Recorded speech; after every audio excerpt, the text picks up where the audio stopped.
Bueno, primero que nada, me presento, mi nombre es Ignacio Ríos, soy ingeniero civil industrial, mención mecánica del Departamento de Ingeniería Mecánica de la Universidad de la Frontera. Y durante este semestre voy a ser su profesor de Mecánica Aplicada 1 y Mecánica Técnica, ¿ya? Ahí hay que hacer una salvedad de que para algunas carreras la asignatura se denomina Mecánica Aplicada 1, en particular para la Ingeniería Civil Mecánica. Y para la ingeniería civil industrial mención mecánica se denomina mecánica técnica, ¿ya? Pero es la misma asignatura. Yo generalmente me refiero con los dos nombres para no generar confusiones, pero en el caso de que no se les manda un correo y solamente sale uno, sepan que se refiere a la misma asignatura, ¿ya? Solamente es una cuestión de nombre que por plan de estudio es distinto. Eh, bueno, como les comentaba, yo trabajo en el Departamento de Ingeniería Mecánica. Hace ya poco más de un año que imparto esta asignatura y otras asignaturas del área de la mecánica de sólidos en particular. Y nada, es un agrado poder estar con ustedes en esta situación bastante particular, ¿cierto? Que estamos viviendo como sociedad, que nos ve obligados a adoptar esta modalidad de virtualidad para poder impartir una clase, ya una asignatura. El semestre pasado ya tuvimos la primera experiencia de este tipo, tanto ustedes como estudiantes y yo como profesor.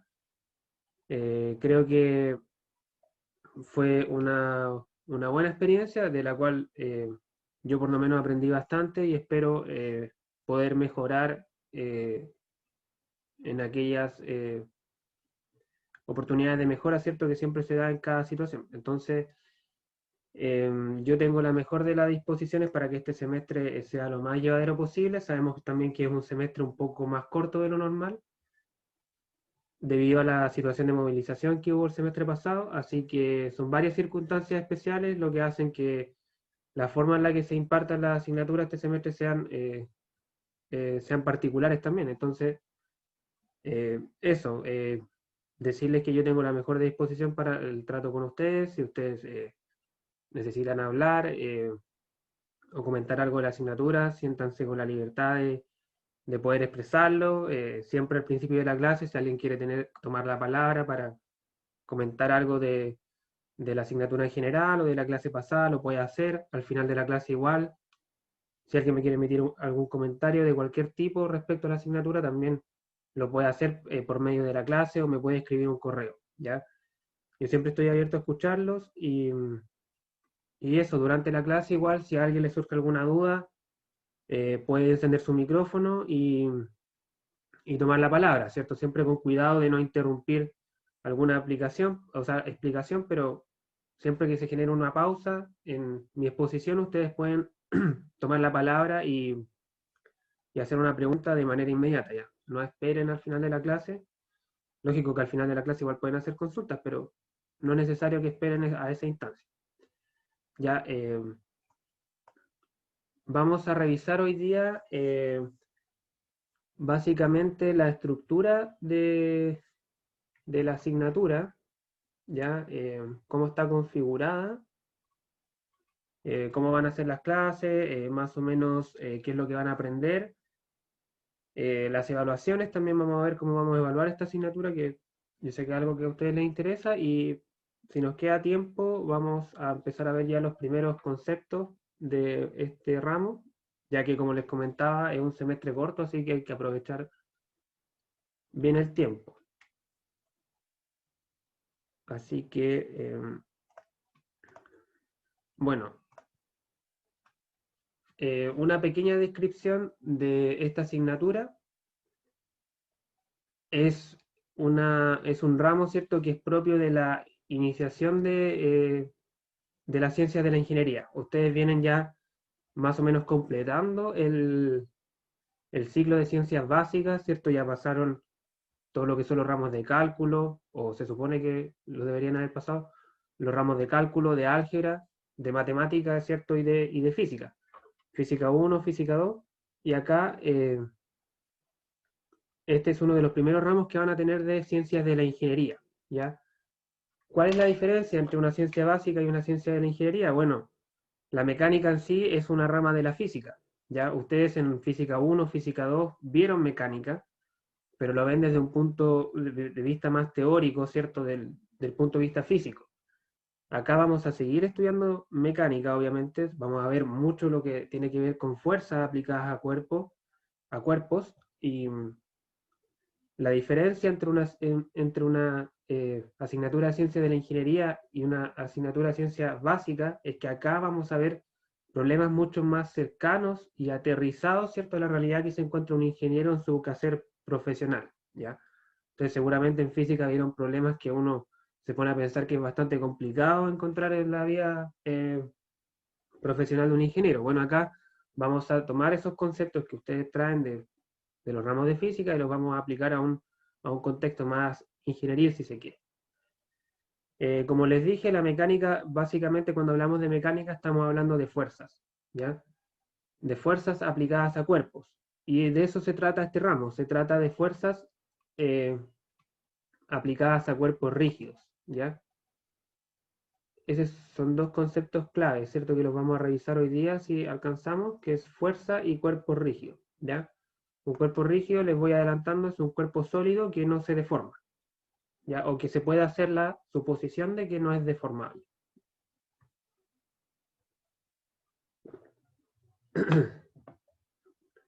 Ya, el propósito principal de este ramo es aplicar las ecuaciones de equilibrio a elementos y sistemas mecánicos para su análisis, ¿ya? Ya vamos a ver que cuando un cuerpo se encuentra en un estado de estático, es decir, que está en reposo, hay ciertas ecuaciones de equilibrio que se tienen que cumplir. Y nosotros mediante esas ecuaciones de equilibrio vamos a hacer análisis sobre esos cuerpos, ¿ya? Por ejemplo, ¿cierto? Un edificio o la estructura que compone un edificio es un elemento mecánico o mejor dicho, un sinfín de elementos mecánicos unidos que se mantienen en equilibrio, ¿cierto? Aunque suene muy básico, el edificio está configurado para que no se mueva, ya es algo lógico. Pero detrás de eso hubo un ingeniero que hizo cálculos para que eso sucediera, ¿ya? Y a partir de esos cálculos seleccionó materiales, seleccionó medidas, etc. Esta asignatura contribuye a la formación de la capacidad de analítica de ustedes, ¿cierto? De modelar problemas de ingeniería, ¿cierto? Vamos acá a trabajar con un modelo eh, básicamente desde el principio de la asignatura, y ese modelo es el que ustedes conocen como diagrama cuerpo libre, ¿ya? Esta asignatura es base para asignaturas posteriores en el área de la mecánica, tales como dinámica, mecánica de sólido y de fluido, ¿ya?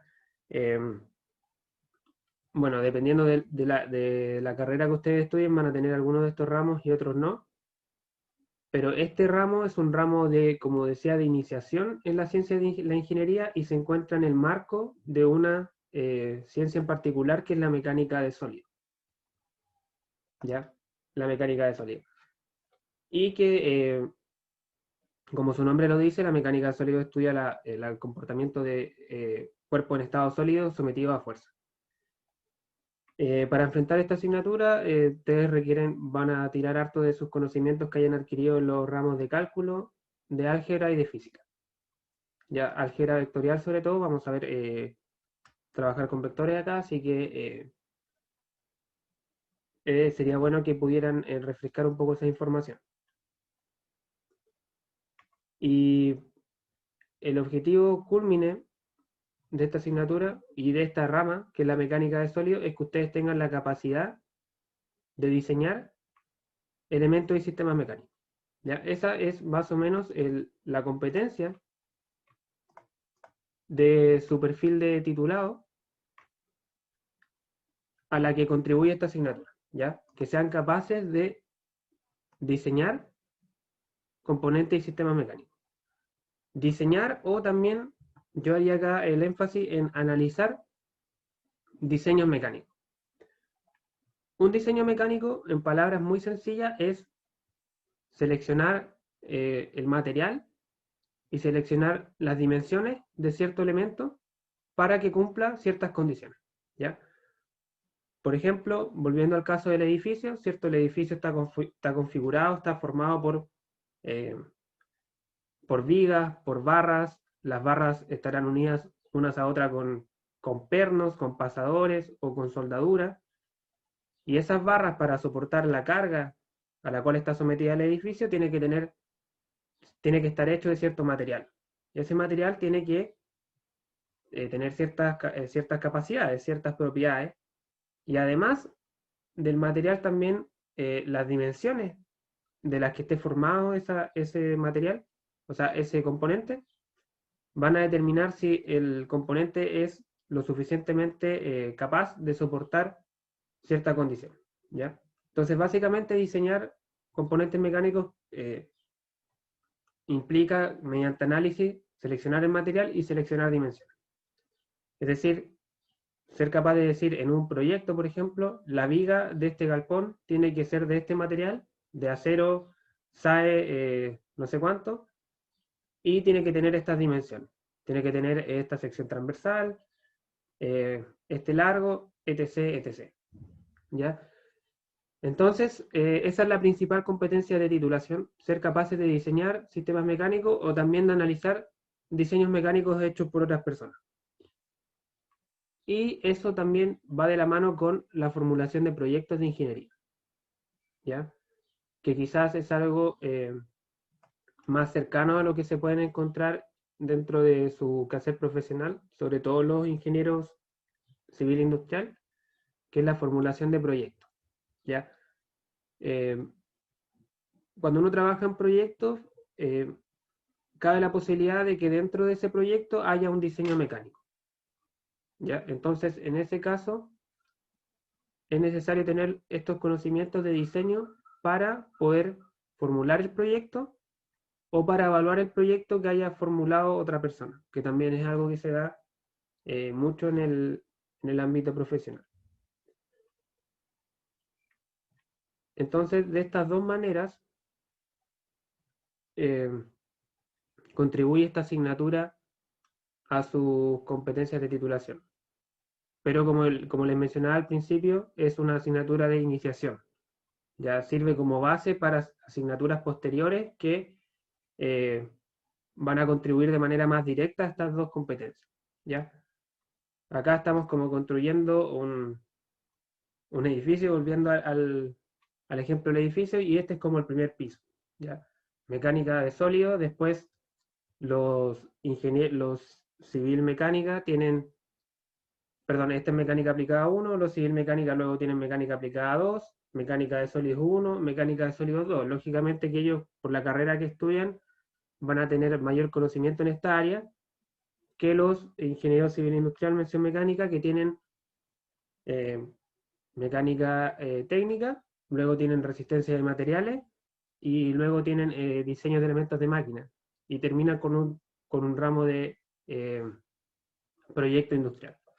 Así que de a poco se van construyendo estas dos competencias, ¿ya? A lo largo de la carrera que ustedes eligieron. Así que es muy importante que lo que veamos acá lo manejen porque lo van a ocupar en las asignaturas de mecánica que tengan de ahora en adelante.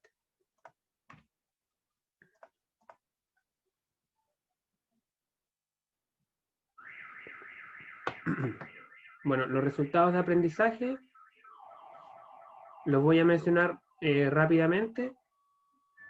Como les decía, analizar cuerpos en estado sólido que se encuentran en equilibrio estático. Eh, Aplicar conceptos y fundamentos de equilibrio a problemas de ingeniería. Resolver modelos que representen cuerpos rígidos y determinar por medio de formulación matemática propiedades de cuerpos en 2 y 3 dimensiones. ¿Ya? O sea, básicamente eh, yo resumiría esto como que vamos a aplicar ecuaciones de equilibrio estático a cuerpos rígidos y a partir de eso vamos a aprender a analizar y calcular una serie de cuestiones. ¿Ya? Eso. Acá están los contenidos.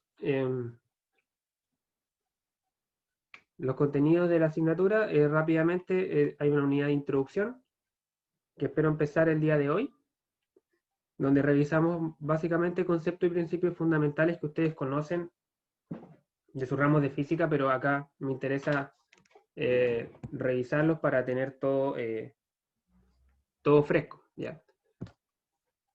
Luego vemos una unidad de resultantes de sistemas de fuerza, que básicamente acá aprendemos a transformar un sistema de fuerza en un sistema más sencillo. Luego ya empezamos a ver lo que es equilibrio de sistemas de fuerzas en cuerpos rígidos, análisis estructural, que es una de las unidades más fuertes de esta asignatura.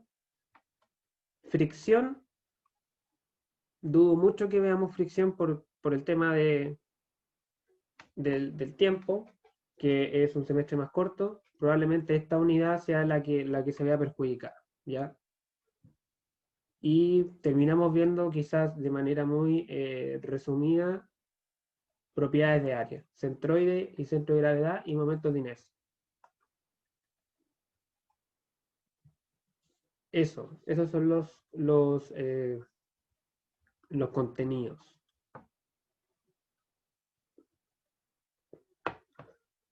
Como les digo, fricción probablemente no lo alcancemos a ver.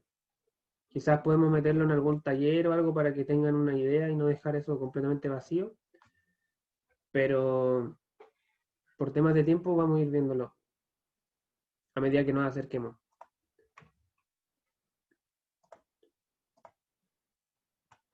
Ya, la metodología de clases, bueno, son clases positivas mediante videoconferencia como la que estamos teniendo ahora. Yo les presento una presentación, valga la redundancia, como la que estamos viendo en estos momentos en PPT, ¿cierto? Les introduzco los contenidos, los expongo, ¿cierto? Y revisamos algún ejemplo, ¿cierto? Mediante una pizarra virtual. Ya yo tengo acá una tableta gráfica que me permite más o menos eh, simular una pizarra. Así que vamos viendo la presentación y algún ejemplo saltamos a la pizarra y lo resolvemos para que sea un poco más didáctico. Las clases son los días lunes y los días miércoles a las 8:30 temprano en la mañana. La intención mía es que duren aproximadamente una hora. A veces podrán durar un poco más o a veces un poco menos, pero mi intención es que duren una hora, no mucho más de una hora, porque se entiende, ¿cierto?, de que es un poco difícil mantener la concentración después de ese tiempo. Así que vamos a tener clases los 2 días, los lunes y los miércoles, pero van a ser clases más cortas, ya de una hora aproximadamente. Las clases quedan grabadas, ¿cierto? Yo las subo a campus virtual, junto con los apuntes del curso. Todas las semanas, al principio de la semana, van a tener disponible todo el material de la semana en sí, ¿ya? Incluso un poco antes. Por ejemplo, los días viernes les voy a subir los apuntes de la semana siguiente, para que los que quieran lo puedan revisar. Las clases, lógicamente que finalizada la clase, yo la subo y la posteo en el campus virtual. Eh, Eso se demora un poco. Terminando la clase, ¿cierto? Estará disponible dentro de una hora o tal. El campus virtual, me parece que ya están con acceso al campus virtual, pero no tengo todo bloqueado en este momento, o sea, no pueden ver casi nada. Ya terminando esta clase lo voy a habilitar, voy a subir el material de esta semana y la clase que estamos grabando ahora. Eh, las clases van a ser siempre en el link que les envié por correo. Ya ustedes ingresan a ese link siempre que tengamos clase y van a poder asistir a esta. También, si a alguien se le pierde, puede ingresar a Campus Virtual, a la pestaña Sala de Videoconferencia y hacer clic en este icono grande, ¿cierto?, del Zoom. Ahí va a estar el mismo link, ¿ya? ¿Quién más comentarle? El campo virtual va a estar configurado por semanas, semana 1, semana 2, semana 3, ya para tener todo bien ordenadito. Y ¿qué más? También voy a ir subiendo material complementario que prepara el ayudante. ¿Cierto? Este material generalmente son ejercicios resueltos y ejercicios propuestos también. Y bueno, como les digo, tenemos ayudante que ya trabajó muy bien conmigo el semestre pasado. Así que este semestre espero que ustedes puedan tener una ayudantía cada 2 semanas con él. ¿Ya? Semana por medio, una ayudantía presencial, como esta, ¿cierto? En la que se conecten con el ayudante para resolver ejercicios. Ya básicamente ese es el objetivo de la ayudantía, resolver ejercicios. La ayudantía va a ser fuera del horario de clase, eh, en un horario que van a determinar ustedes. El ayudante me va a dar 2 o 3 opciones y mediante una encuesta en campus virtual ustedes van a poder elegir qué horario les acomoda más. Pero eso ya yo creo que para la próxima clase les voy a tener esa información para que ustedes puedan votar. Pero eso, ayudantía, ejercicio y cada 2 semanas, ¿ya? En un horario que ustedes puedan elegir. Lógicamente que la ayudantía igual va a quedar grabada y todo para que los que no puedan asistir, ¿cierto? Puedan verla después, pero yo los invito a participar, ¿cierto? Siempre la ayudantía es una excelente instancia para salir de dudas y para poder revisar situaciones más cercanas a lo que son las pruebas. Así que esa es la metodología de clase, o cómo va a estar estructurada esta asignatura. Ahora vamos a ver lo de las evaluaciones. Profe, disculpe, antes no sé si mencionó el horario de consulta que tiene usted. No sé si lo mencionó. Eh, no, no lo mencioné. Yo creo que esa Ya. información, voy a dejar un horario de consulta establecido, yo creo que unas 2 horas a la semana. Se los voy a dar la próxima clase, pero de igual manera, si es que tienen ustedes alguna duda, me pueden escribir correos cuando ustedes quieran, ¿ya? Yo no tengo problema en que me escriban correo a cualquier hora, me da lo mismo. Si están estudiando de noche, me escriben de noche, lógicamente que quizás no lo conteste inmediatamente, pero me pueden escribir cuando ustedes quieran. Ahora, un horario de consulta, por si tienen consultas que quieran resolver de manera presencial, eso se los voy a dar el próximo miércoles, ¿ya? Así que eso. Vale, profe, gracias.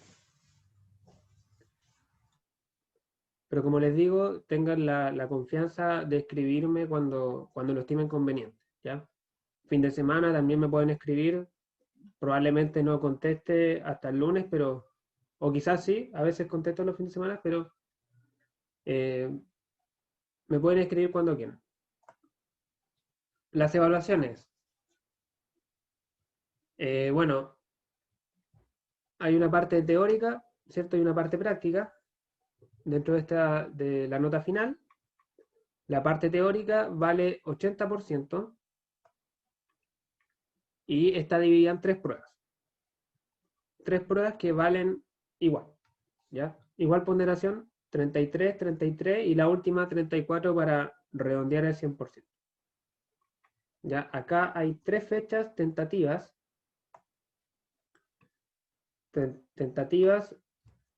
que lógicamente están sujetas a modificación porque si hay muchas pruebas esa semana o hay muchas pruebas ese día, es probable que dirección de carrera me solicite cambiarlas, pero esas son las fechas que yo voy a proponer. Ya el lunes 30 de noviembre, a fin de mes, luego el lunes 11 de enero, que es de vuelta del receso de Navidad y de Año Nuevo, Y la última prueba la tomamos de vuelta en marzo, ¿cierto? De vuelta en marzo, después del receso de febrero.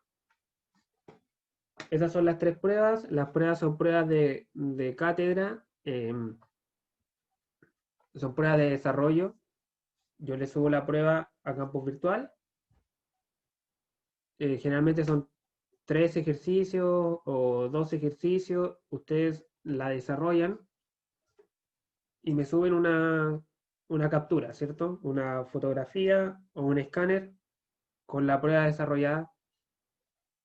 Eh, lo suben a campus virtual o probablemente este semestre yo creo que las pida por correo, porque el semestre pasado siempre pasaba que algún problema acontecía en campus virtual, se caía la página o la hackeaban, no sé. Pasaron un montón de cosas, así que es probable que la prueba yo la suba a campus virtual, pero las entregas se las pida por correo, ¿ya? Por correo es muy poco probable que haya problemas. Entonces, las pruebas tienen una duración de 2 horas y media, ¿ya? La prueba está hecha para que ustedes la resuelvan en 2 horas, que es el tiempo en el que yo tomaba la prueba cuando estábamos presenciales, ¿cierto? En la universidad. Pero le añado media hora más por tema de que van a tener que digitalizar lo que ustedes resolvieron, ¿cierto? Subirla y todo eso. Me parece que media hora es un tiempo más que suficiente. Así que eso respecto a la parte teórica. 3 pruebas de desarrollo por campus virtual. Y ahí están las fechas, para que le tomen nota y las anoten. Y hay una parte práctica que vale 20% y son talleres, ¿ya? Son talleres. eh, la idea es que durante el semestre tomemos entre 3 a 5 talleres, ¿ya? Los talleres consisten también en un ejercicio, un solo ejercicio, sobre un tema en particular, ¿ya? Ese tema puede ser un tema visto en clase.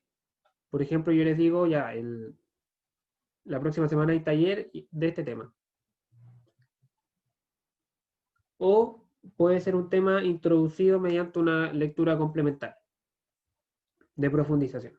Nosotros estamos viendo, por ejemplo, X materia y le subo una lectura sobre esa materia o que profundice en esa materia en algún otro aspecto y a partir de esa lectura se va a generar un taller. ¿Ya? Con lectura no se asusten, no es que yo les vaya a dar un libro y lean un capítulo, no, va a ser una, una lectura preparada por mí, bastante acotada, de un tema en particular, para que ustedes puedan adquirir conocimientos de cierta profundización en la materia que estamos viendo. ¿Ya? Esa lectura, lógicamente, que va a estar disponible 1 o 2 semanas antes del taller, para que la puedan estudiar en detalle. Los talleres son fuera del horario de clase, tentativamente los días viernes. Eso también lo podemos votar en campus virtual, el día que les acomode más a ustedes. Y tienen una duración de 24 horas. ¿Ya? Por ejemplo, yo subo el taller el día jueves, por poner un ejemplo, a las 8:30 hasta el próximo día a la misma hora. ¿Ya? Es fuera del horario de clase. Así que, eh, así que eso, van a ser avisados con una semana de anticipación, mínimo. Si hay lectura, va a estar antes. Y la idea es que tomemos mínimo 3 talleres. Ya si tomamos 4 o 5, probablemente podemos borrar uno, borrar el peor, para que usted tenga la posibilidad de tener una mejor nota, por ejemplo. Pero la idea es que por lo menos tomemos 3, uno por prueba. Así que eso respecto a las pruebas. Hay una prueba recuperativa, que es el miércoles 3 de marzo. La prueba recuperativa es solamente para los alumnos que no hayan dado alguna de estas 3 pruebas y que la hayan justificado, ¿ya? Para dar la prueba recuperativa tienen que tener justificación de su dirección de carrera. Entonces, si alguien falta alguna de estas tres pruebas, la justifica y da esta. Y esta prueba es global, ¿ya? La prueba recuperativa es global. Independiente de cuál de estas tres pruebas usted haya faltado, esta prueba de acá es global.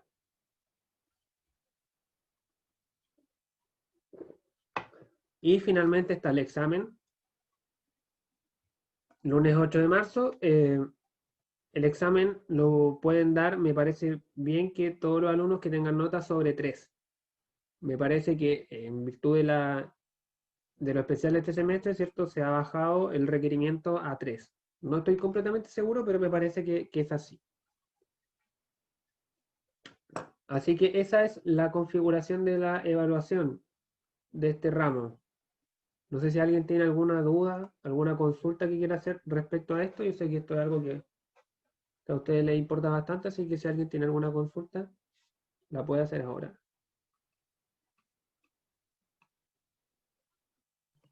Profesor, ¿Sí? ¿Te escucho? yo solo confirmar que sí, desde los acuerdos de la mesa de trabajo con la VIPRE sale que los estudiantes desde el 3 en adelante pueden dar examen. Ah, ya, perfecto. Ya. Ya, entonces confirmado. Sobre 3 pueden tener acceso al examen. ¿Ya? Acá hay un calendario de este semestre. Aquí estamos nosotros, el lunes 2, ¿cierto? Acá sería la primera prueba. El lunes 30 tendríamos 8 clases antes de la prueba, contando esta. Probablemente lo que veamos en la clase del 25 no entre en la prueba, así que son 7 clases. Es bastante poco para una prueba. Luego, acá este martes 8 de diciembre está en rojo porque es feriado. Asumo que la universidad va a dar este lunes sándwich. No estoy seguro, pero la historia así lo confirma. Pero bueno, vamos a estar atentos ahí si tenemos clases el lunes o no. Yo creo que no, pero bueno. Luego vamos a tener clases, ¿cierto? Hasta este viernes 25, que es Navidad. Acá está esta semana de receso. Y volvemos el 4 de enero. 4 de enero y tenemos la segunda prueba el 11 de enero. Luego tenemos clases normales, lo que resta de ese mes. El mes de febrero, ¿cierto? Es receso también. Y luego volvemos en marzo para tomar la prueba final acá, la prueba 3, la prueba recuperativa acá para los que la necesiten dar, y el examen acá el 8. Así que son 12 semanas de clase, 12 semanas de clase más una semana de evaluaciones finales y una semana de exámenes. Lo que da un total de 21 clases, restando las pruebas. O sea, 21 clases de cátedra vamos a tener en 12 semanas.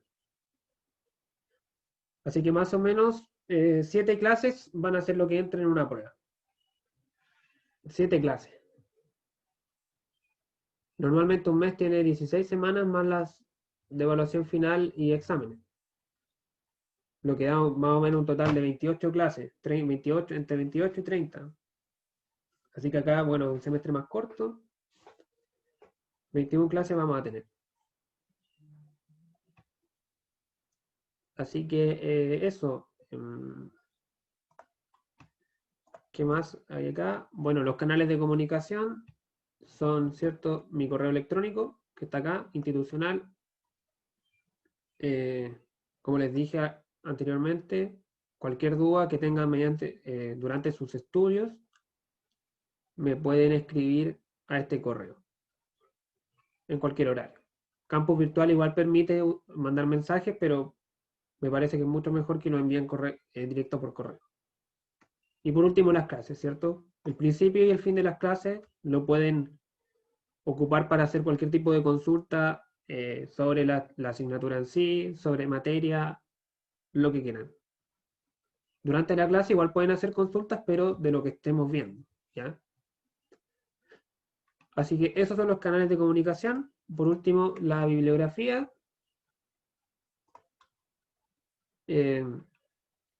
Solamente puse 3 libros.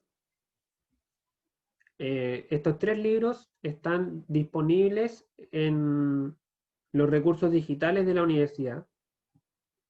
Específicamente están en eLibros. No sé si ustedes saben cómo acceder a los recursos digitales de la universidad. Con su correo de estudiante lo pueden hacer en la biblioteca, en la página de la biblioteca de la UFRO. Hay varios repositorios de libros, uno de esos se llama eLibros, y ahí están estos 3 libros. ¿Ya? Yo en particular les recomiendo que busquen este. Me parece que es el más amigable, por decirlo de alguna manera, y es bastante completo también. Así que este lo pueden buscar en esa página.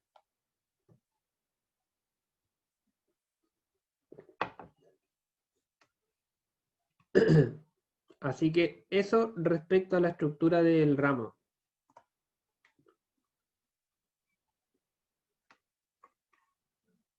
No sé si alguien tiene alguna duda en general de cómo van a ser las clases, de el método de evaluación, de la bibliografía, lo que sea. Si alguien tiene alguna consulta, la puede hacer ahora. Hola, profe, buenos días. Hola, buenos días. Le hago una consulta. ¿La aprobación del curso es por separado o en conjunto? Es en conjunto. En Conjunto, conjunto, sí. Gracias. Correcto, en conjunto. Se me olvidó poner esa información. Muchas gracias por tu pregunta. El curso se evalúa en conjunto. Vale, perfecto, gracias. ¿Alguna otra duda, consulta, chicos?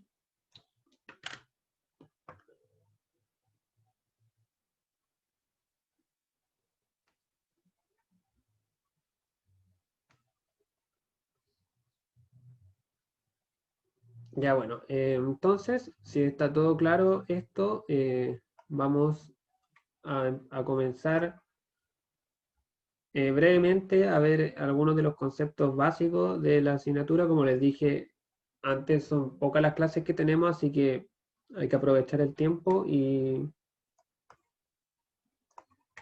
vamos a comenzar a ver lo que es ya la materia del ramo. Sí, pero en primera clase vamos a ver algunos conceptos que ustedes ya conocen y que ya manejan, pero que es importante recordar.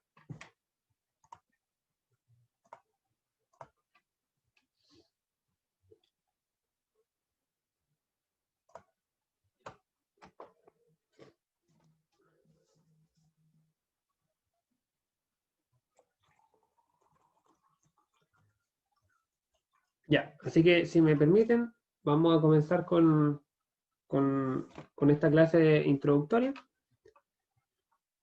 en la que vamos a ver algunos conceptos y principios básicos que son necesarios manejar para ya tener éxito en este ramo.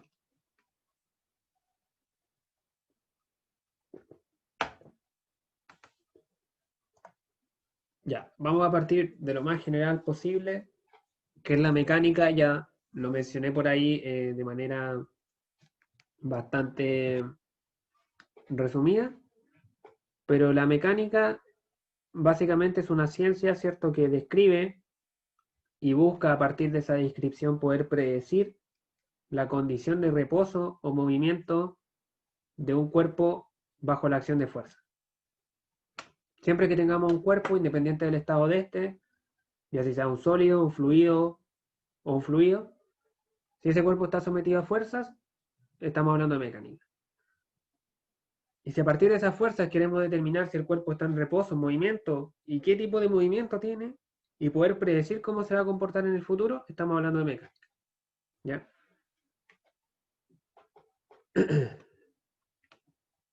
Entonces, palabra clave, fuerzas, reposo y movimiento. ¿Ya? Lógicamente, después la mecánica tiene una serie de subramas, ramificaciones, ¿cierto? Ustedes varias de estas ya las conocen varias de estas las van a estudiar con mayor profundidad a partir de ahora, desde un punto de vista ingenieril. Está la mecánica de fluidos, que ustedes tienen un ramo sobre esto. Me parece que en 1 o 2 semestres más tienen mecánica de fluidos. Acá van a estudiar sistemas de fuerzas, reposo y movimiento en cuerpos en estado de fluido. Estado sólido, o sea, estado líquido o gaseoso. ¿Ya? Líquido o gaseoso, ya estamos hablando de un fluido. Y por otro lado tenemos la mecánica de sólido. La mecánica de sólido. Que, como el nombre lo dice, estudia cuerpos en estado sólido. Sistemas de fuerza sobre cuerpos en estado sólido. Y la condición de reposo o movimiento de estos cuerpos. Acá es donde estamos ubicados nosotros. Mecánica, mecánica de sólido. Luego hay otra división que es la mecánica de cuerpos deformables y la mecánica de cuerpos rígidos. ¿Cuál es la diferencia entre una y otra? En que en una estamos viendo cuerpos en estado sólido con la capacidad de deformarse y en otro no tienen esa capacidad de deformarse. No se deforman. Entonces acá tenemos mecánica de cuerpos deformables. Por deformación vamos a entender en general que es cuando un cuerpo cambia su forma, ¿ya? Aunque sea mínimamente, cuando una partícula de un cuerpo cambia su posición relativa respecto a otra, eso es una deformación, ¿ya? Cuando el cuerpo no se deforma, o esas deformaciones son tan pequeñas que yo las puedo omitir de mi análisis, o sea, yo puedo asumir que el cuerpo no se deforma, a pesar de que probablemente se esté deformando de manera mínima. Si esa deformación es posible de obviar, porque tiende a cero, vamos a estar hablando de un cuerpo rígido. Y acá tenemos la mecánica de cuerpo rígido. En la mecánica de cuerpos deformables está lo que es la resistencia de materiales, o la mecánica de materiales, que también son asignaturas que van a tener ustedes próximamente. Ya mecánica de materiales, resistencia de materiales para los industriales y mecánica de sólidos para los civil mecánicos. Nosotros vamos a trabajar acá con cuerpos rígidos, es decir, con cuerpos que no se deforman. O que se deforman, pero esa deformación se puede aproximar a cero. Y dentro de la mecánica de cuerpos rígidos tenemos la estática y la dinámica. Estática es cuando el cuerpo rígido, sólido, está en reposo. Y dinámica es cuando el cuerpo rígido, sólido, está en movimiento. Esa es la diferencia. Nosotros acá vamos a estudiar estática. Es decir, vamos a estudiar cuerpos que están en reposo, es decir, que no se mueven, que son rígidos y son sólidos. Y vamos a estudiar sistemas de fuerza sobre estos cuerpos y cómo esas fuerzas garantizan esta condición de reposo.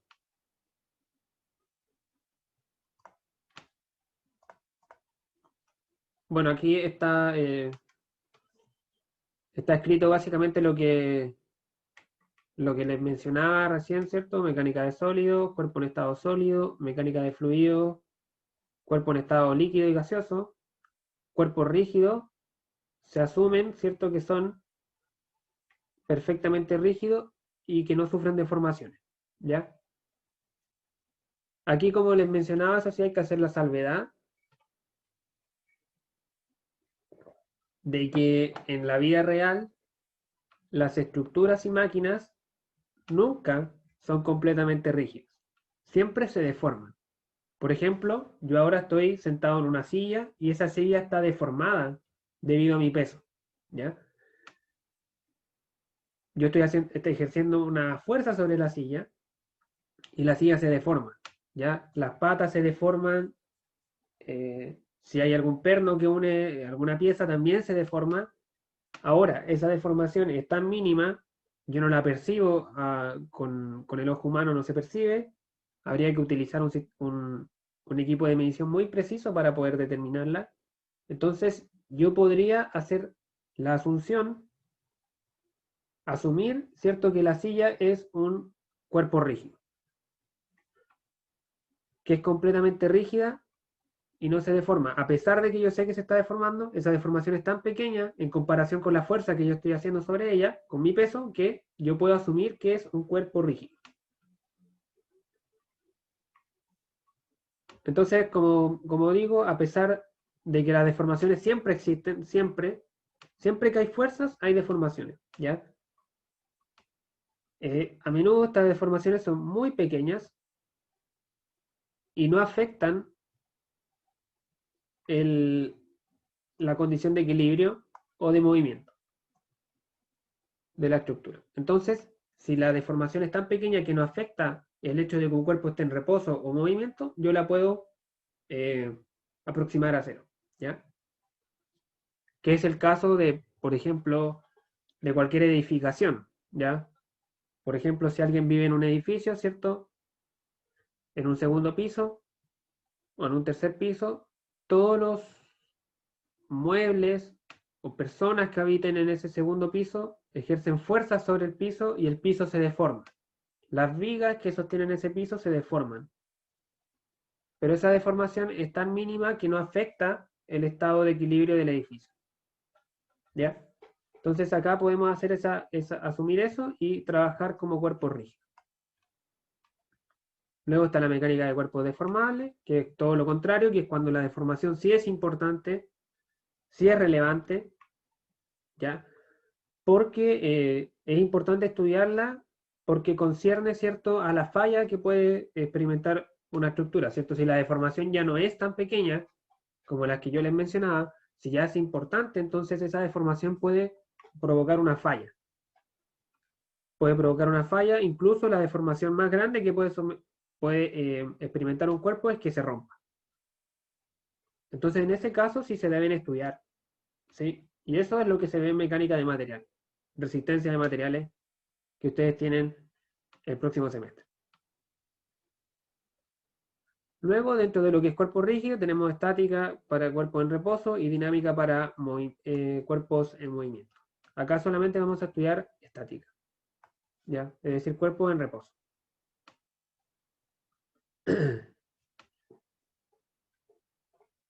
Así que eso, en resumen, en este curso vamos a estudiar estática, cuerpo en estado sólido, que vamos a considerar que son rígidos y que no sufren deformaciones y se encuentran y se mantienen en reposo.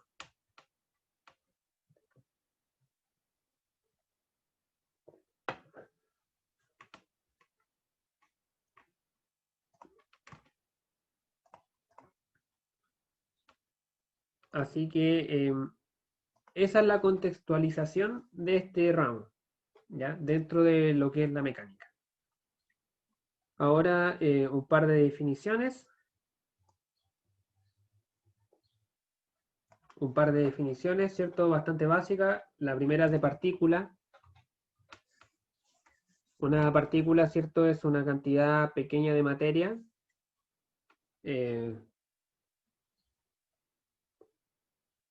La cual, ¿cierto? Se puede suponer que ocupa solamente un punto en el espacio. Luego tenemos un cuerpo rígido, que es lo que estábamos hablando recién.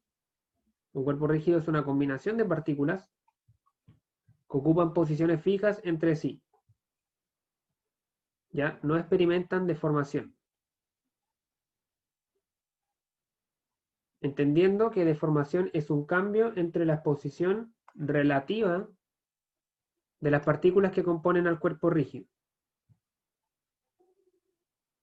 Por ejemplo, acá tenemos, ¿cierto?, este triángulo que está formado por 3 barras. Tenemos 2 partículas, esta partícula D y esta partícula D'. Entonces, esta estructura, la de la izquierda, es rígida porque si yo le aplico esta fuerza, o cualquier fuerza en realidad, las posiciones relativas de estas 2 partículas no cambian, ¿cierto? O sea, por ejemplo, esta fuerza puede hacer que el cuerpo se mueva, que se traslade o rote, pero se va a trasladar y va a rotar siempre junto. Esta distancia que hay entre estas 2 partículas no cambia. independiente de que este cuerpo se mueva, la distancia relativa entre dos partículas no cambia. Por lo tanto, no hay deformación. Entonces podemos asumir que este cuerpo es rígido.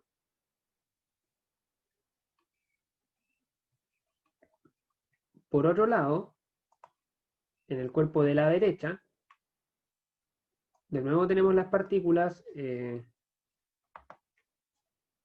tenemos la partícula D y la partícula D', pero este cuerpo, al faltarle, ¿cierto?, esta pieza que iba acá abajo, deja de ser rígido, porque si yo le aplico esta fuerza, ¿cierto?, esta pata o esta pieza AC va a girar respecto a este punto. Va a girar respecto a este punto, ¿cierto? Esta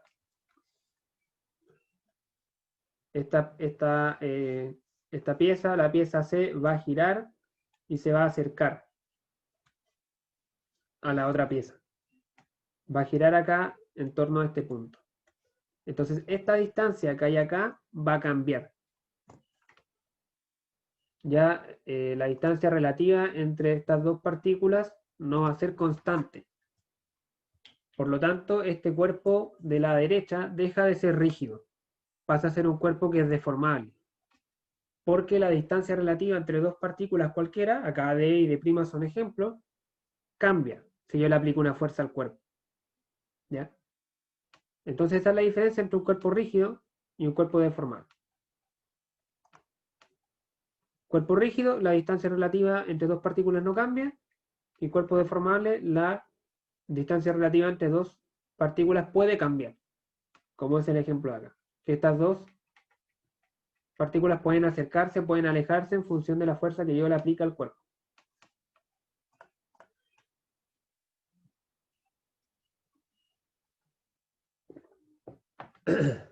Ya, otros conceptos fundamentales, las unidades básicas, ¿cierto?, para trabajar en sistemas físicos, son el espacio, el tiempo, la masa y la fuerza.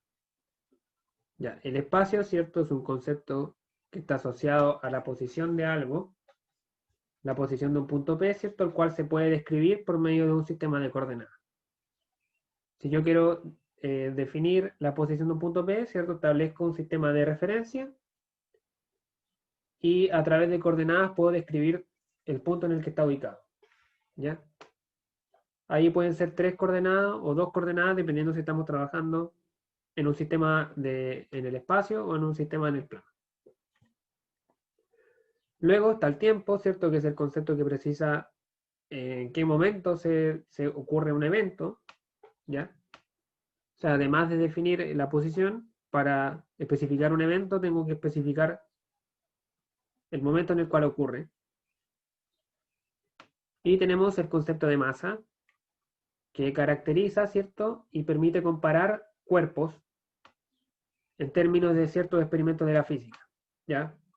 La masa me permite eso. Es, por ejemplo, sabemos que si dos cuerpos poseen la misma masa, ¿cierto?, van a ser atraídos por la Tierra de la misma manera. ¿Ya? Entonces, dos cuerpos los puedo igualar en términos de masa en función de esa propiedad. En general, la masa es una propiedad que define el grado de resistencia, que un cuerpo ejerce ante un cambio en su movimiento de traslación o condición de reposo. ¿Cierto? Si un cuerpo tiene mayor masa, es más difícil ponerlo en movimiento desde el reposo, por ejemplo, o frenarlo desde el movimiento. ¿Ya? Cambiar el estado de movimiento de un cuerpo de mayor masa es más complicado. ¿Ya? La masa es una medida, entonces, de la resistencia que se opone a los movimientos traslacionales, de traslación.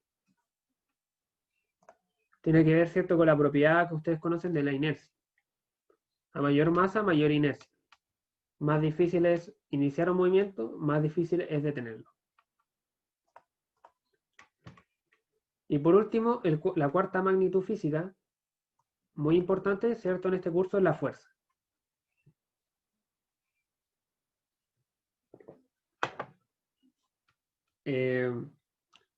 La fuerza representa la acción de un cuerpo sobre otro. Siempre que dos cuerpos están en contacto, hay fuerza entre ellos. Ese contacto puede ser directo, que es cuando dos cuerpos se están tocando. Por ejemplo, yo ahora tengo afirmado mi brazo en el escritorio, ¿cierto? Entonces yo estoy haciendo una fuerza sobre el escritorio, porque hay contacto. Y la segunda forma de ejercer fuerza es a través de la distancia, ¿cierto? Como son los casos de fuerzas particulares, como las gravitacionales o las fuerzas magnéticas. Ahora, ¿qué es importante tener en cuenta cuando se trabaja con fuerza? Es que una fuerza no está caracterizada solamente por un número, como si, por ejemplo, lo es la masa.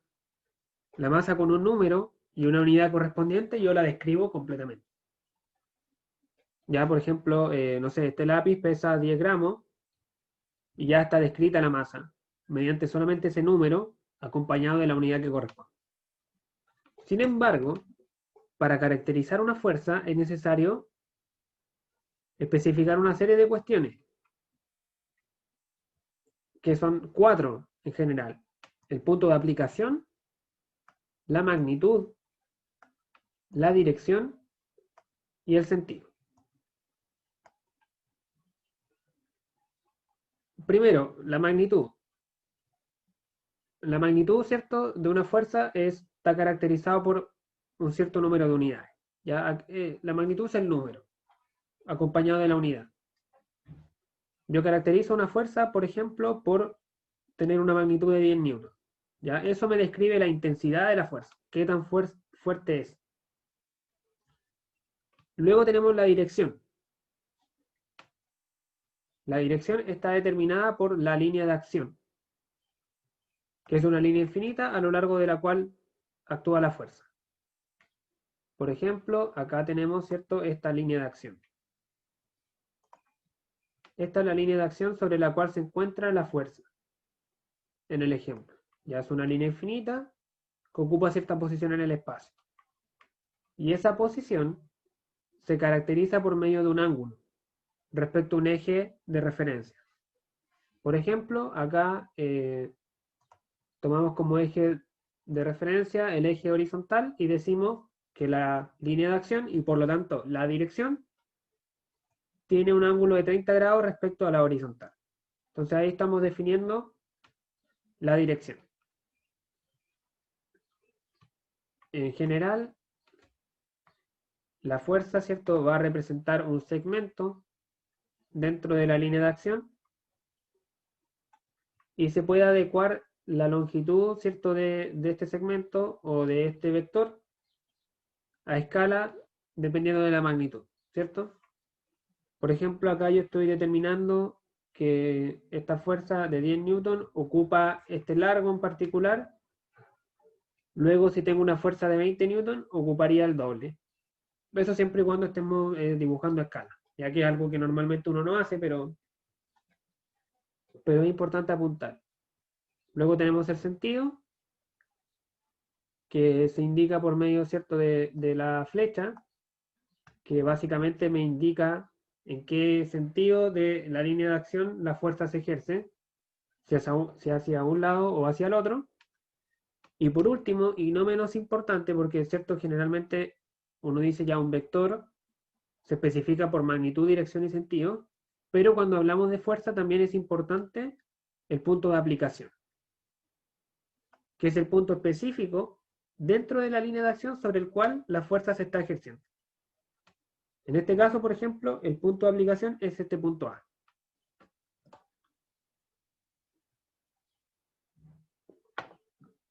Entonces, mediante esas 4 variables, describimos una fuerza. Chicos, recuerden que si alguien tiene alguna duda durante la clase, la puede hacer de manera inmediata. Seguimos. acá una pequeña nota, ¿cierto? El espacio, tiempo y masa son cantidades escalares, por eso es que yo las puedo describir mediante un solo número. Basta con especificar la magnitud y está definido completamente. Pero la fuerza y otros conceptos como la velocidad y la aceleración son cantidades vectoriales y necesitan que se especifiquen magnitud, dirección y sentido. A mí no me vale y a nadie le vale en realidad que usted diga que una fuerza vale 10 newtons. Ahí no está describiendo completamente la fuerza. Usted tiene que decir que la fuerza vale 10 newtons con tal dirección, por ejemplo, como el ejemplo anterior, ¿cierto? A 30 grados de la horizontal y con sentido ascendente hacia la derecha. Ahí se está definiendo completamente una fuerza. Si yo a usted en un ejemplo o en un ejercicio yo le pregunto por una fuerza, usted me tiene que describir la fuerza mediante estas tres variables, ¿ya? Decir que una fuerza, por ejemplo, vale 10 newtons, como decía, no es suficiente. Tienen que estar definidas estas tres cosas para dar una respuesta completa. Así que eso, las cantidades vectoriales, yo las represento en negrita, ¿ya? Así que cuando veamos una variable resaltada en negrita es porque estamos hablando de un vector. Seguimos. Vamos a ver algunos principios fundamentales. Que son los principios básicos, ¿ciertos? Con los que a partir de ellos vamos a derivar los análisis que vamos a hacer en este curso. Son 6 principios fundamentales. 6 principios fundamentales y la mayoría de estos se basa en evidencias experimentales.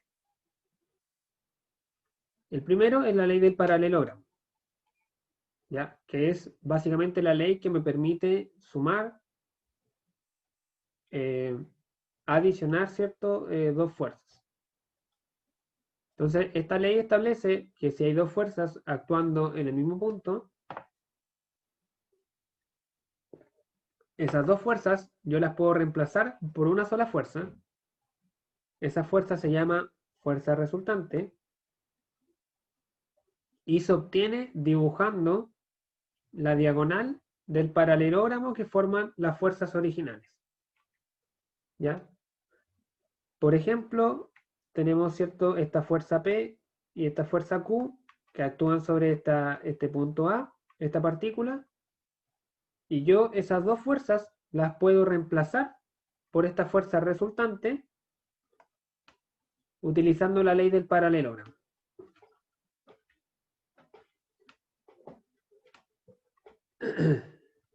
Entonces, ¿cierto? Lo que hay que hacer es construir este paralelogramo, ¿cierto? Y trazar la diagonal. La diagonal que pasa por el punto de aplicación, ¿cierto? Porque el paralelogramo tiene dos diagonales, pero la que me interesa es esta. Entonces acá, yo estas dos fuerzas las puedo reemplazar por esta única fuerza resultante. Y acá estamos generando un sistema equivalente. Esta fuerza R es equivalente a tener esta fuerza P y esta fuerza Q. O sea, genera los mismos efectos, ¿ya? Genera los mismos efectos. Con eso me refiero a que pudiese generar el mismo movimiento, por ejemplo, ¿ya? O si la fuerza P y la fuerza Q eran incapaces de mover esta partícula, entonces la fuerza R tampoco va a ser capaz de moverla, ¿ya? Entonces la fuerza R, recalco, es equivalente a la fuerza P con la fuerza Q. Ya generan lo mismo. Eso en cuanto a la ley del paralelogramo. Segundo principio, el principio de transmisibilidad. ¿Ya? Este principio establece que la condición de equilibrio o de movimiento de un cuerpo rígido no se altera si una fuerza que actúa en un punto dado la reemplazo por otra fuerza de la misma magnitud y la misma dirección pero que actúa en un punto distinto, siempre y cuando ese punto esté en la misma línea de acción. En el ejemplo, tenemos esta fuerza F que actúa en el punto A, y yo, mediante el uso del principio de transmisibilidad, puedo reemplazar esta fuerza F por esta fuerza F', que tiene la misma magnitud y el mismo sentido, pero que actúa en un punto distinto. En este caso, el punto B. Siempre y cuando el punto B esté en la misma línea de acción que el punto A. ¿Ya? Estos dos sistemas son equivalentes desde el punto de vista del equilibrio o el movimiento. Por ejemplo, ¿cierto? Estas dos fuerzas van a generar la misma tendencia. Ambas van a hacer que este sistema tienda a moverse hacia arriba y hacia la derecha. Ambas. El punto en el cual estén aplicados da lo mismo. Siempre van a ejercer la misma tendencia. Siempre y cuando los dos puntos estén en la misma línea de acción. Eso es importante. Acá un ejemplo más práctico. Si tenemos, por ejemplo, este bloque, ¿cierto? Da lo mismo si yo el bloque lo empujo desde atrás con una fuerza F, o si le amarro, por ejemplo, una cuerda por adelante y lo jalo con la misma fuerza. En cualquiera de los dos casos, el efecto que generen estas dos fuerzas es el mismo, que es probablemente un movimiento hacia la derecha. O quizás ninguna de las dos fuerzas es suficiente para poner el bloque en movimiento, pero ese efecto no cambia. No cambia si yo reemplazo esta fuerza que se ejerce por atrás por esta fuerza que se ejerce adelante. ¿Por qué? Porque los dos puntos, el punto A y el punto B, están en la misma línea. Entonces, en palabras simples, el principio de transmisibilidad me permite trasladar una fuerza a lo largo de su línea de acción, ¿ya? Eso en la práctica es lo que me permite. Por ejemplo, yo acá, si para el cálculo X que yo quiera hacer, si esta fuerza me es más fácil hacer los cálculos trasladando la fuerza a este punto, yo lo puedo hacer. Lo puedo hacer. No hay ningún problema. Ocupo el principio de transmisibilidad y lo puedo trasladar a lo largo de su línea de acción. Profe, disculpe, ¿Sí? consulta. Ahí, ¿cierto? Estamos hablando de la misma magnitud y dirección, que tiene que ser en la misma línea de acción. Correcto. Pero, ¿podría aplicarse también para la misma magnitud y dirección, pero diferente sentido? No. No, Ahí no se aplicaría el principio de transmisibilidad, entonces. no se aplica porque... ¿O no necesariamente?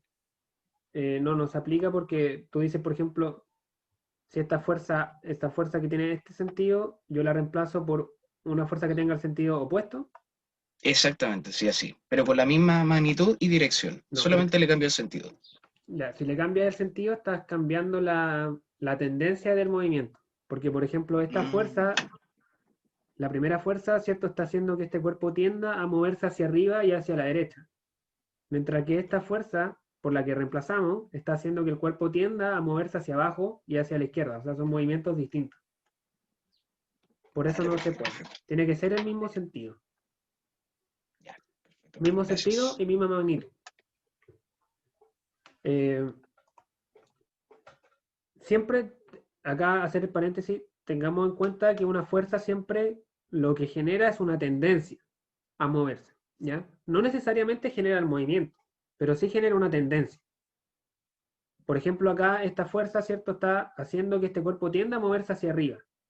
Pero quizás el cuerpo es muy pesado y no se mueve, pero tiende a moverlo, ¿ya? Ya luego si lo mueve o no lo mueve depende de otras condiciones. Pero la fuerza en sí, por sí sola, lo que genera es una tendencia a la traslación. Entonces, si yo ocupo el principio de transmisibilidad, lo que hago es que esa tendencia no cambia, a pesar de que yo estoy moviendo la fuerza de un lugar a otro. Esa tendencia no cambia.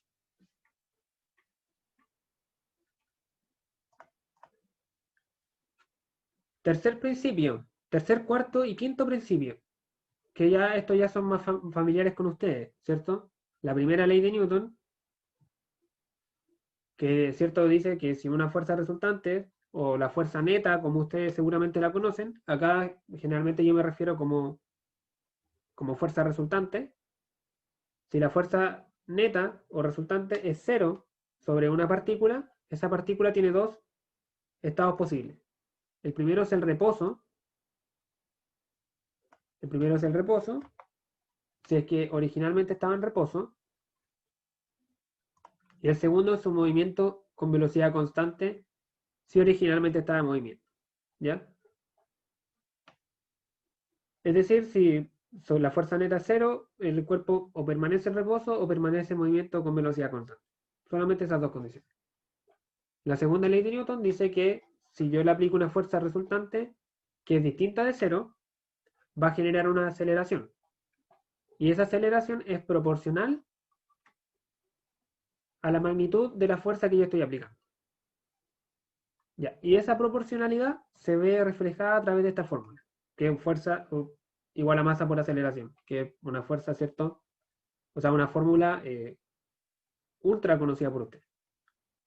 Segunda ley de Newton.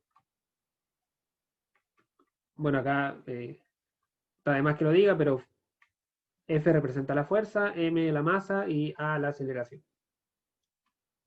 Y es cierto una ecuación vectorial. Por eso las letras están en negrita. Y por último, la tercera ley de Newton, la ley de acción y reacción, que es cierto que dice que si un cuerpo ejerce una acción sobre otro, ese otro cuerpo va a responder con una reacción. Y esa reacción, ¿cierto? Va a ser una fuerza que tenga la misma magnitud, la misma dirección, pero sentido opuesto. ¿Ya?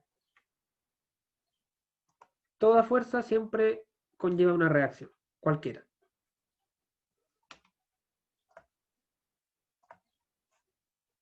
Y la tercera, o sea, el sexto principio es la ley de gravitación de Newton.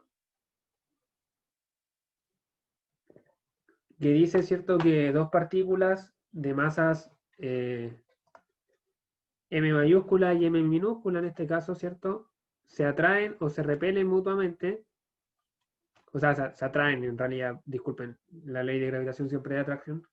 Se atraen mutuamente con fuerzas iguales y opuestas, ¿cierto? Acción y reacción.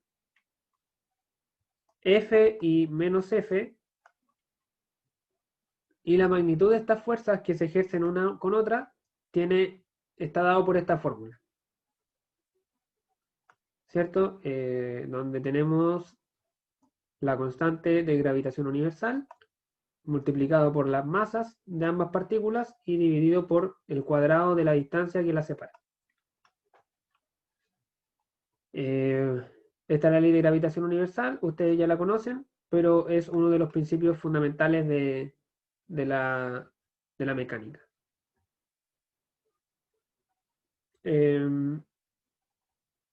Un caso particular, ¿cierto? Y seguramente que el más importante o con el que más uno trabaja, ¿cierto? Es la atracción que ejerce la Tierra cuando uno de estos dos cuerpos es la Tierra y el otro es un cuerpo cualquiera.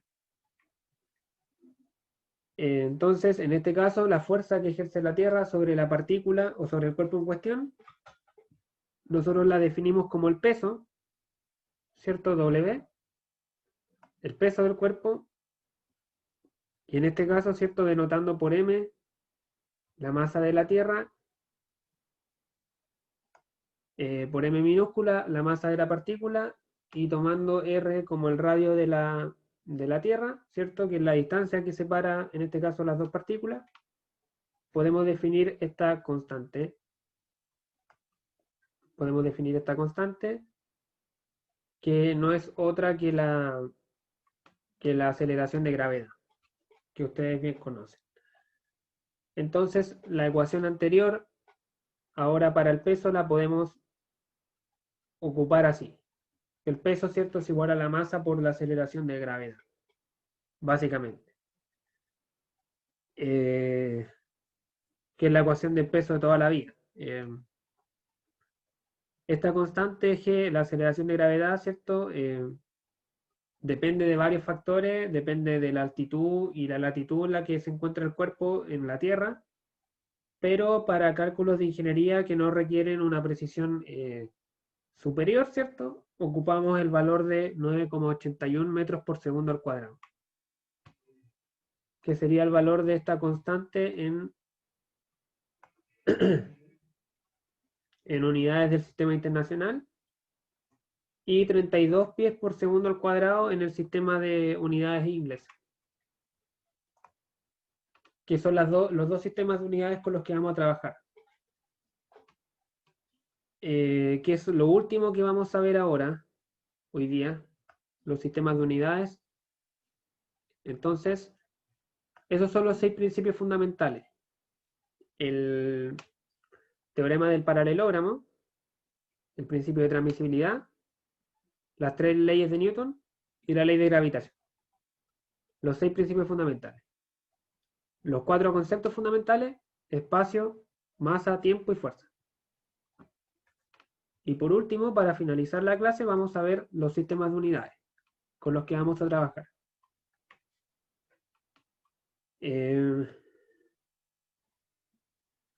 Un sistema de unidad, básicamente lo que hace siempre es de estos cuatro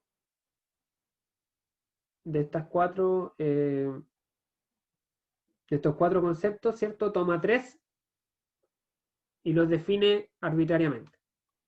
Y a esos 3 conceptos que tomó los denomina unidades básicas. Y a partir de esas 3 unidades básicas define la cuarta, a partir de la ley de Newton. Y a esa cuarta unidad se le denomina unidad derivada, ¿ya? O sea, yo de esos 4 conceptos agarro 3, los defino arbitrariamente, ocupando la tercera ley de Newton, o sea, la segunda ley de Newton, defino el cuarto, y a esa unidad le llamo unidad derivada. De esa manera generamos un sistema de unidades que es consistente, ¿ya? Entonces, el primer sistema de unidades es el sistema internacional, que es el que más les gusta a ustedes. En este sistema tomamos como unidades básicas la longitud, la masa y el tiempo.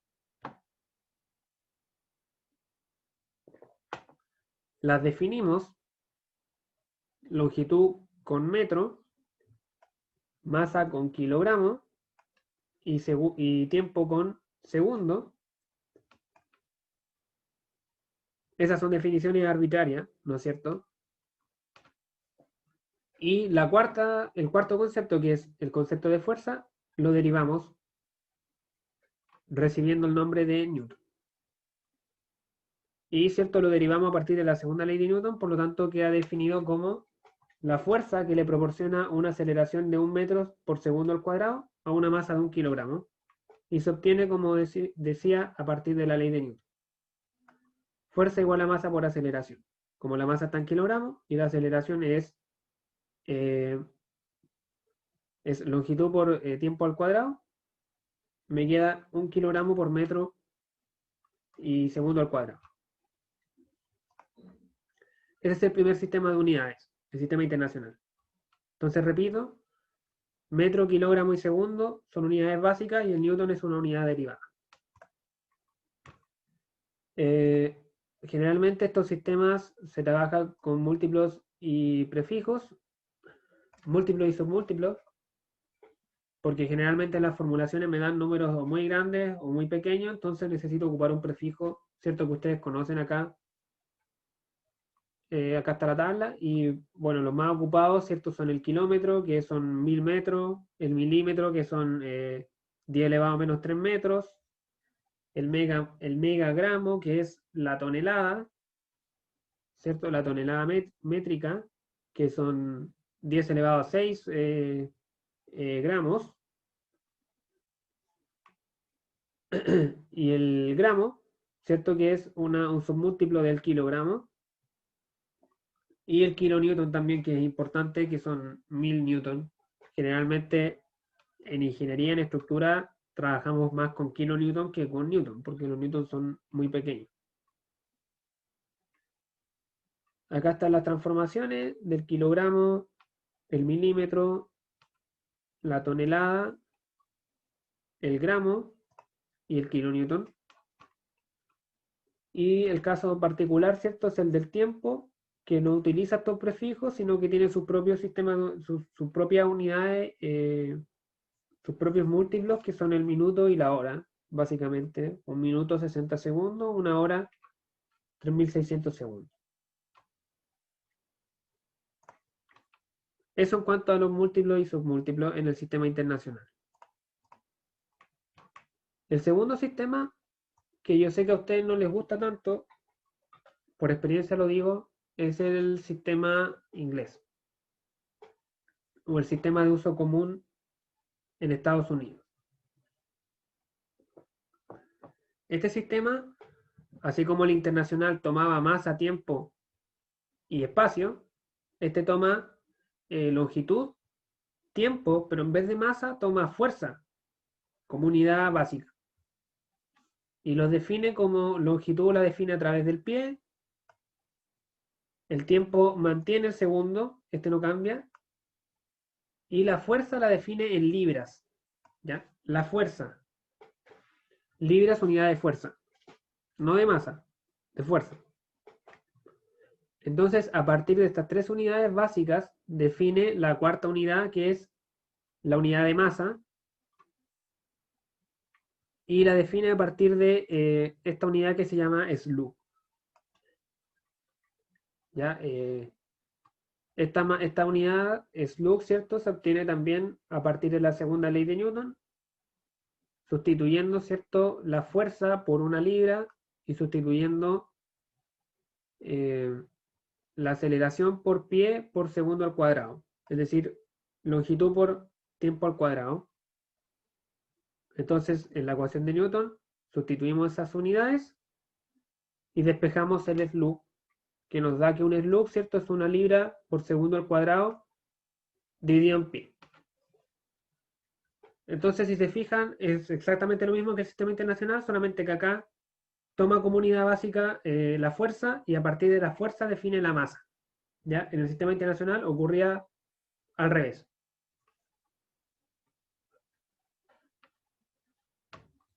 Un pequeño detalle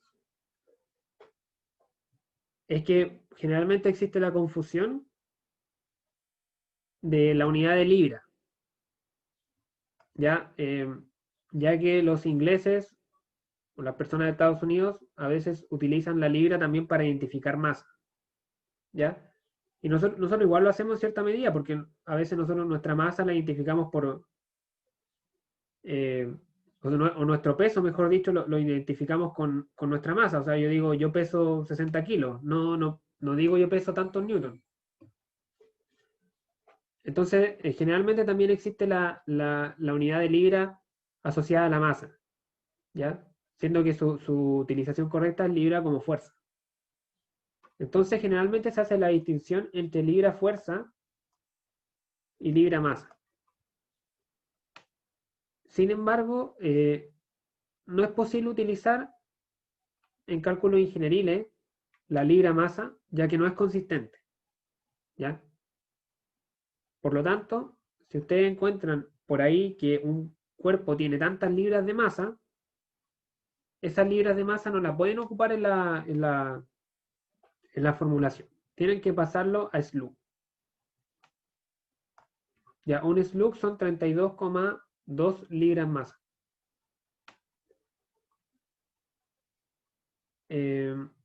Eso.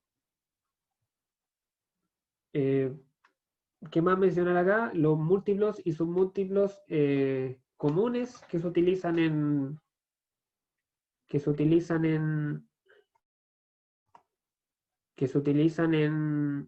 ¿cómo se llama? En el sistema de inglés, ¿cierto? Son la milla, que son 5.280 pies, la pulgada, que es una de las más comunes con las que vamos a trabajar, que es 1/12 de pie, o sea, un pie tiene 12 pulgadas, básicamente. La kilolibra, que son 1000 libras y se conoce como KIP. Y esos son los múltiplos más importantes en el sistema inglés.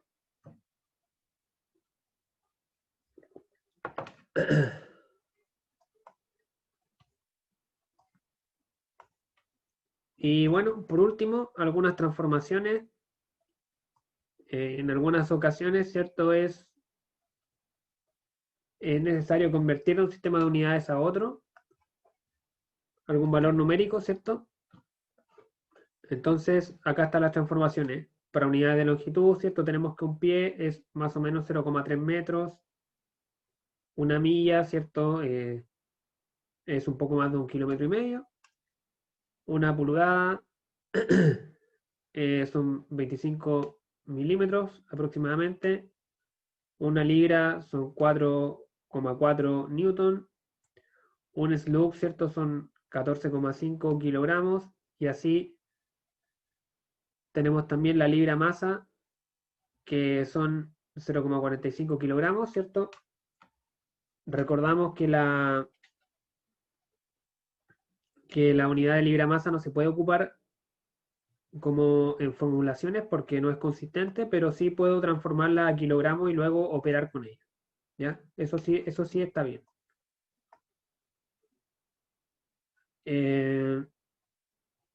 Eso, generalmente yo trabajo con los dos sistemas. Hay ejercicios que vamos a resolver en el sistema de unidades internacionales y otros que vamos a resolver en el sistema inglés. Ya eso es necesario porque hoy en día todavía existen catálogos de materiales y qué sé yo que vienen en el sistema inglés, ¿ya? A pesar de que bueno, es más común el internacional. Pero siempre vamos a trabajar con uno o con otro, ¿ya? O el ejercicio va a estar completamente en unidades del sistema internacional o va a estar completamente en unidades del sistema inglés. Pero no vamos a mezclarlos, ¿ya? O sea, por ejemplo, no les voy a dar la fuerza en libra y la longitud en metro, sino que van a ser siempre consistentes, ¿ya? Para que tengan eso en cuenta, chicos. Hasta acá era lo que quería revisar hoy día.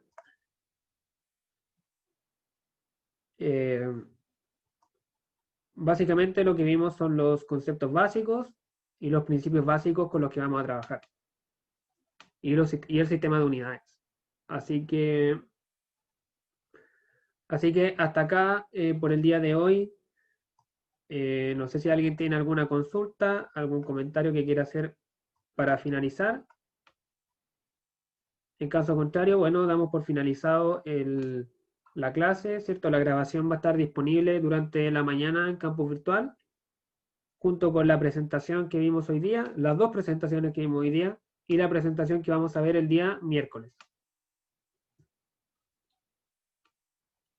Así que eso, chicos.